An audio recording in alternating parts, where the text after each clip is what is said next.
ədəbi aləmin zənginliyini, gözəlliyini, səhifələrə inci kimi düzülən sözlərin əhəmiyyətini əks etdirən, məna dərinliyi ilə ədəbi nümunələrin yaradıcı ideyaların, düşüncələrin, duyğuların inci kimi parladığı, daxili aləmini oxuculara açdığı məkandır. Jurnalın ilk sayı Ümummilli lider Heydər Əliyevin 100 illiyinə ithaf olunur. Jurnalın ərsəyə gəlməsində yazıcı, publisist, təsisçi və baş redaktor Xalidə Nuray başda olmaqla bütün yaradıcı kollektivin böyük əməyi var. Redaksiya heyəti Azərbaycan Milli Elmlər Akademiyasının prezidenti Akademik İsa Həbib bəyli, Profesör Saidə Şərifova, filologiya üzrə fəlsəfə doktoru Müşfiq Borçalı, həkim şair Rəfiqə Abbasova, rəssam şair Xalidə İcram və başqaları.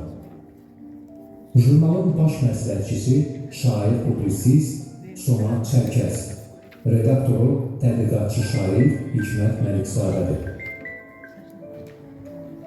Ədəbi incilərin mövzu palitrası geniş və rəngarəngdir. Adından göründüyü kimi, dərgidə folklor, müasir və klassik irsimiz, dünya ədəbiyyatından seçmələr, bədii tərcümə nümunələri yer alır.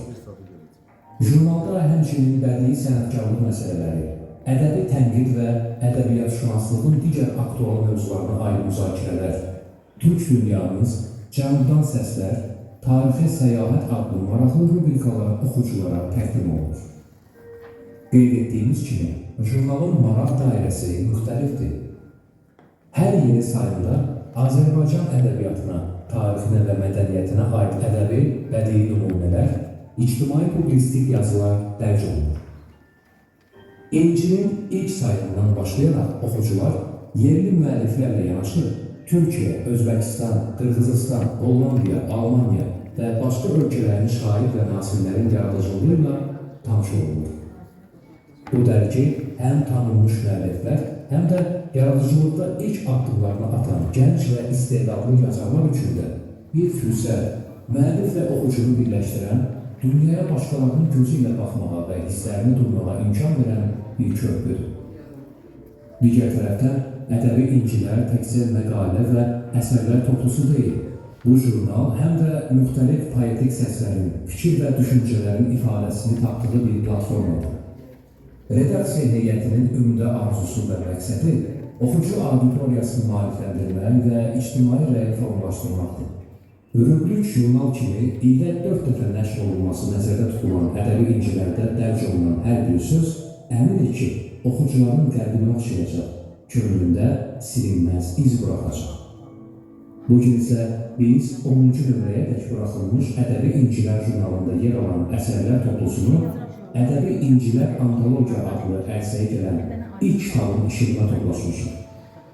Ədəbi İncilər almanaxında tanınmış ziyalıların, görkəmli ədiblərin qələm nümunələri, cəmiyyət meyillərini əks etdirən elmi ədəbi və publistik məqalələri yer alır. Bu almanaq özünün ictimai ədəbi proseduru ilə diqqət çəkir. Gənc ədəbi nəslin maariflənməsi üçün bir hikmət xəzinəsidir. Əziz dostlar, dəyərli tədbir iştirakçıları, indi isə söz sizindir. Ədəbi İncilər Antologiya kitabı haqqında dəyərli fikirləriniz, iradları bildirməniz və yönləndirici tövsiyələriniz bu layihənin daha da müxtələşməsi üçün böyük bir məktəbdir. Layihə rəhbəri Xalidə Nurayı və bütün müəllifləri təbrik edirəm. Yeni uğurlar arzulayıram. Hörmətlə, publisist, jurnalist, filologiya üzrə fəlsəfə doktoru, dosent, Bakı Dövlət Universitetinin müəllimi Sevinç Tofiq qızı Məmmədova.